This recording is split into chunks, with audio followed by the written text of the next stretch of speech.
सर्वसामान्य माणसाची हीच प्रतिक्रिया आहे. मी आता जिल्हा परिषद निवडणुकीच्या निमित्तानं गावोगाव फिरतोय. आम्ही काही स्वागत स्वीकारलं नाही, काही नाही. परंतु काही ठिकाणी लोकांनी ही प्रतिक्रिया व्यक्त केली की अजून आपल्याकडे ग्रामीण भागात 12 दिवसाचा 13 दिवसाचा दुखवटा असतो, दहावा असतो. या सगळं झाल्यानंतर मला असं वाटतं या सगळ्या गोष्टी व्हायला पाहिजे होती. ही मानसिकता आम जनतेची एवढं तर नक्की. ज्या पद्धतीने सुनेत्रा पवार यांनी निर्णय घेतला तो योग्यच घेतला असं फडणवीस म्हणाले.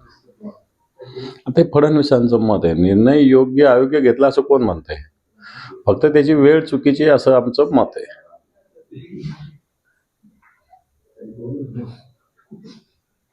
अजित पवार यांचा पक्ष सुरक्षित ठेवण्यासाठी घाईत शपथविधी झालाय असं राष्ट्रवादीच्या सूत्रांनी माहिती दिली. मला असं वाटत नाही कोणता पक्ष असुरक्षित असतो. जर तो पक्ष ज्याचे त्याचे निर्णय घेत असतो, त्यांचे अध्यक्ष आहेत, चला ठीक आहे. एखादा व्यक्ती नाही म्हणून काय तो पक्ष थांबत नसतो, हे तर आता अजितदादांनी 2 दिवसात लक्षात आलेलं आहे. आणि त्याच्यामुळं पक्ष सुरक्षित, अजितदादाचा पक्ष कोण असुरक्षित करू शकतो?